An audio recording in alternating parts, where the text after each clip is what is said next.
If you run a business, then finding leads to contact and pitch to is vital.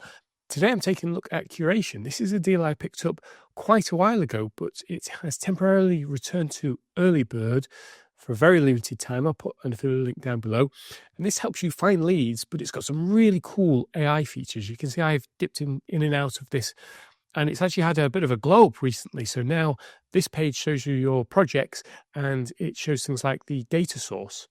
Why is it showing the data source? Well, because it can get data from lots of different places, and then you can enrich it using AI.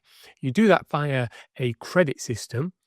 The first thing you'll need is a list. So we can see at the top here, we've got things like the CSV upload. So you can upload your own list. So depending on where you want to get your data from, maybe you've already got a set of customers and you want to upload them to enrich it. You can do a table from scratch, which is basically just adding a company line by line, one by one. You can do web to table. This is where you enter the URL and then you ask it for the data to scrape.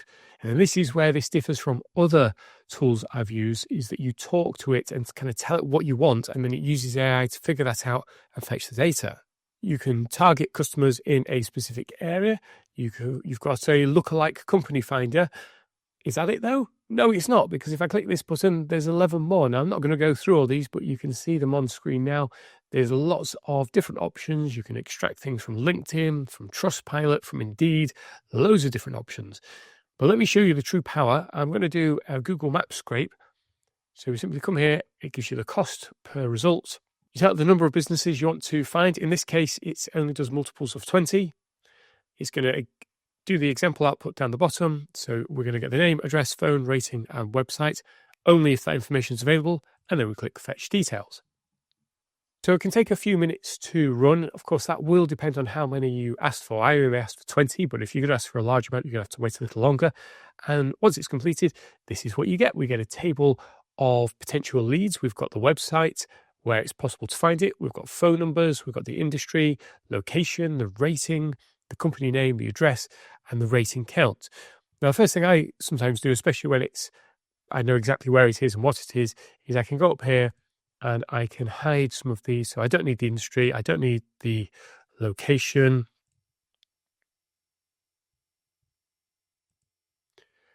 And I don't need the rating count because it's not actually showing anything. That now gives me a little bit more room on screen to do what I need to do. Now, in a lot of platforms like this I've tried, that would be where the story ends. You would download the list, and you can do that here. You can say export to Google Sheets, CSV, Smart Lead, or an API endpoint. That's it, end of story. But Kuration takes things one step further thanks to its built-in Toolbox. The Toolbox has, at the time of this video, so if we just scroll down, let's take a look at some of these. We've got Remote Policy Finder, Target Audience, Chatbot Technology, Validate Emails, LinkedIn Website Finder, check domain status, company headcount, check jobs. There's loads in here. There's HubSpot bits and pieces, extract LinkedIn company details, Twitter company details. You can find all this extra information so you can build up basically a picture of what that company is like. So, for example, we might say, let's get a website screenshot. So this tool will cost 1 credit per result, and I didn't fill in this URL or screenshot size. It's done that, but you sometimes have to wait 20 to 30 seconds while it figures out what you might want. But you can then drop this down and adjust it. And so you say Run Tool. And this now has added this extra column. This is why I hid some of the other columns, because it's going to add extra columns, and you can simply press this run and tell it to run 10, 25 or all. I'm just going to run this one for now, just for the sake of time. While it's doing that though, let me just go back into the toolbox. So now we can take a look at the website technology finder as well. So again, this is going to cost 1 credit per run. And it's just looking it up now. And there we go. It's understood that that's a website. So we run the tool. So for this one, I'll just run all rows on this one. Yeah, I'm running multiple columns at the same time, and it's starting to populate. So it's understood this one's skipped because we haven't found the website for this particular business. This is a cool one, actually. This checks the website technology. And so this is telling me that this is a WordPress website. It's got Google Analytics, Google Fonts, whereas this one is shown as a Joomla website.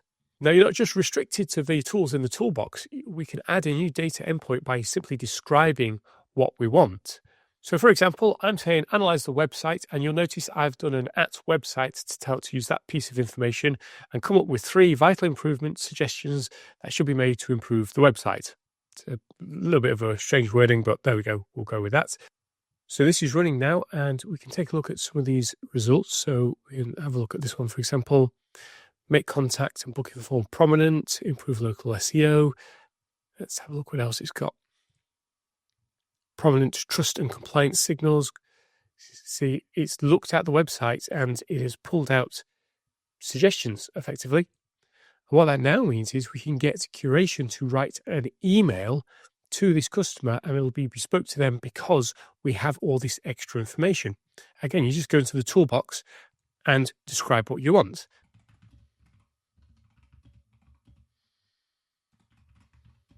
So here's an example of the email it's written. I'd forgotten to tell it not to include a subject line. That's pretty important, because if you're going to use this in any kind of mail merge system, you're not going to be able to extract that subject line from this cell. So you'd want that separate. So hi, and then we've got the company name, Birchwood Plumbing Services. Now, I didn't tell it my name, so it's made up. So this is why you want to just run it once.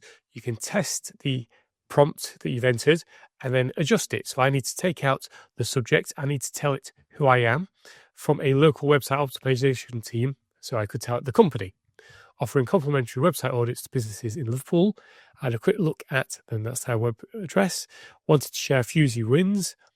1, improve trust and conversions, add prominent calls to click. 2, strengthen local SEO. 3, UX and performance. And then down the bottom, if you'd like, I'm happy to walk through these suggestions on a quick free 15-minute call and point out the highest impact fixes. First, reply to this email with a time that suits you best.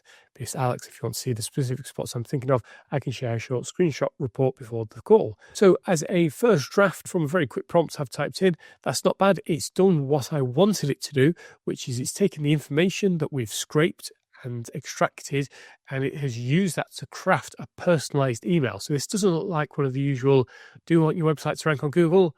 Let me know. This is very personalized to the company that we'll be sending it to.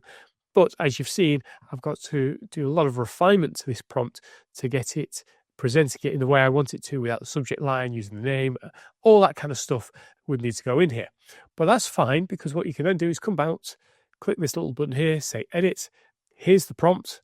I can go in, edit that, and then I can just press this little play button to rerun it on that same record before going up here. And once I'm happy, you click that and you say run all records, and then it will drop down. So that's just a quick overview of the core features. Now, they're starting to roll out some new additions, and there's some coming soon. I haven't had a chance to properly dig into this yet, but you can create ideal client personas. And I need to finish this off. It looks like you can have various signals and then scoring agents, and that will help determine whether the lead is a good fit for your company. There's also something called companies, which is coming soon, so I don't have any information on that. There's analytics coming soon, don't have any information on that. And there's also an onboarding section. So just to get you started, I would recommend going through these. You can see there's a couple more I need to do. And by doing them, you'll also gain some extra credits, which is a nice bonus. So if you want to learn more about the current early bird deal, it's on for a very limited time, go and check out the link below.